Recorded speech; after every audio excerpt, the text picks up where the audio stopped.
Halo semuanya, perkenalkan kami dari kelompok 12. Kami di sini dari matkul Agile dan Scrum Method.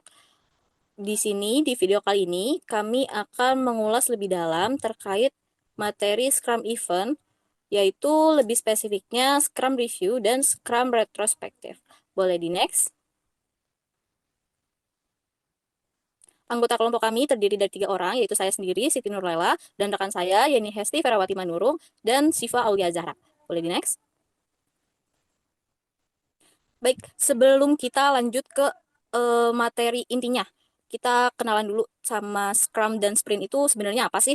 Scrum adalah sebuah kerangka kerja atau framework agile yang digunakan untuk mengelola dan mengembangkan produk yang kompleks secara iteratif dan incremental. Scrum menekankan kolaborasi tim, transparansi, inspeksi, dan adaptasi untuk menghasilkan produk dengan nilai tinggi. Dalam Scrum, pekerjaan dapat dipecah menjadi bagian-bagian kecil yang bisa diselesaikan dalam waktu singkat. Sedangkan kalau Sprint adalah inti dari Scrum, yaitu berupa periode waktu tetap atau time box yang biasanya terdiri dari 1 sampai 4 minggu, di mana Scrum Team ini bekerja untuk menyelesaikan increment atau hasil kerja yang siap digunakan. Sprint dimulai dengan sprint planning dan berakhir dengan sprint review serta sprint retrospektif yang akan dijelaskan lebih dalam oleh rekan saya. Baik, terima kasih Ella. Di sini aku menjelaskan apa itu sprint review. Jadi, sprint review adalah suatu acara resmi dalam Scrum yang selalu dilaksanakan di akhir setiap sprint, yang dimana ini bertujuan untuk menginspeksi hasil pekerjaan dan mendapatkan umpan balik dari pemangku kepentingan atau yang biasa disebut dengan stakeholder. Nah, pada sprint review, banyak pihak yang terlibat. Yang pertama itu ada Scrum Team yang terdiri dari product owner, developer, dan Scrum Master. Yang kedua ada stakeholders eksternal yang terdiri dari klien, pengguna akhir, manajemen bisnis, tim UX, tim pemasaran, dan pemangku kepentingan lainnya. Boleh di next slide? Nah, apa sih manfaat dari Scrum ini? Nah, untuk yang pertama itu ada kesesuaian produk dengan kebutuhan pemangku kepentingan. Yang kedua ada reduksi risiko. Yang ketiga ada peningkatan kualitas produk. Yang keempat ada transparansi dan akuntabilitas. Yang kelima ada motivasi tim. Dan yang terakhir ada adaptasi yang cepat terhadap perubahan kebutuhan pasar, prioritas bisnis, dan itu isu teknis. Nah, untuk prosesnya itu sendiri, yang pertama itu ada pembukaan dan penjelasan tujuan sprint, yang dimana nanti owner akan menjelaskan apa sih tujuan dari Scrum ini. Nah, yang kedua itu ada demonstrasi increment atau hasil sprint oleh tim pengembang. Yang ketiga ada diskusi, tanggapan, dan umpan balik dari para stakeholder. Yang kelima ada evaluasi kondisi pasar dan perencanaan ke depan. Nah, yang terakhir itu akan ada penutupan dan ringkasan keputusan. Nah, semua hasil diskusi akan diputuskan di situ eh, untuk bahan ke berikutnya. Boleh next slide? Oke, untuk ilustrasinya sendiri, di sini aku mengambil untuk sprint goal, yang dimana itu membuat fitur pencarian restoran dan menu 2 minggu. Nah, di sini yang pertama, product owner membuka pertemuan dan menjelaskan tujuan sprint review, yang dimana itu membuat fitur pencarian restoran dan menu dalam waktu 2 minggu.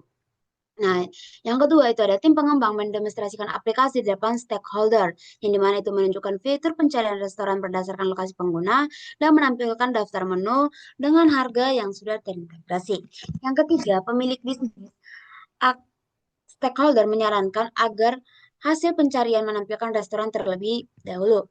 Nah, yang keempat, product owner beserta tim memutuskan untuk menambahkan fitur filter harga ke produk backlog sebagai prioritas sprint berikutnya. Nah, yang kelima, Screen Master menutup pertemuan dengan merangkum dengan hasil fitur yang berhasil selesai dan masukan yang menjadi fokus perbaikan untuk sprint berikutnya. Boleh di next slide? Oke, akan dilanjutkan oleh teman saya. Baik, materi yang selanjutnya yaitu sprint retrospektif. Apa sih? Yaitu event penting dalam Scrum yang dilakukan setelah sprint review dan sebelum sprint berikutnya dimulai. Nah, event ini tuh merupakan sesi refleksi internal yang digunakan oleh Scrum Team untuk mengevaluasi proses kerja, kolaborasi tim, serta penggunaan tools dalam sprint yang telah selesai. Nah, di sini ada beberapa tujuan utama sprint retrospektif, yaitu diantaranya mengidentifikasi hal-hal yang berjalan baik selama sprint, mengungkap masalah atau hambatan yang mengganggu produktivitas tim, menyusun rencana tindakan untuk meningkatkan efektivitas kerja di sprint berikutnya, dan yang terakhir menumbuhkan budaya continuous improvement dalam tim. Boleh di next slide? Nah, selanjutnya ada manfaat dari sprint retrospektif, yaitu yang pertama ada meningkatkan efektivitas tim, menguatkan kolaborasi, mempercepat adaptasi, dan membangun budaya belajar. Nah, dalam sprint retrospektif ini terdapat beberapa peran atau peserta sprint retrospektif yang terlibat yang hanya terbatas pada Scrum Team, diantaranya Product Owner, Scrum Master, dan Developers.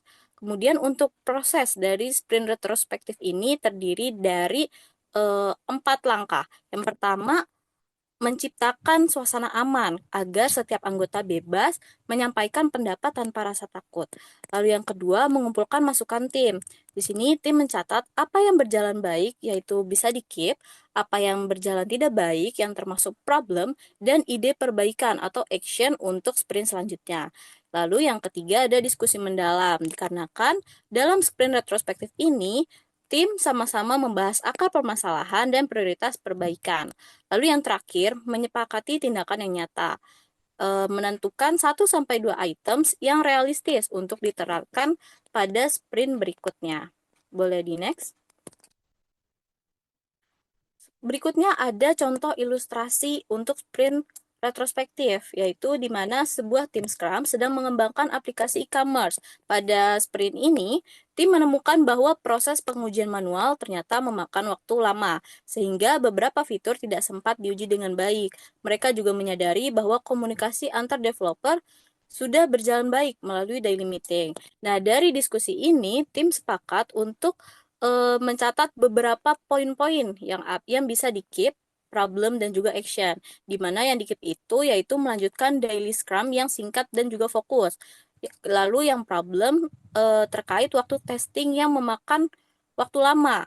Dan yang terakhir, actionnya adalah mengimplementasi automated testing tools pada sprint berikutnya untuk mempercepat proses validasi fitur.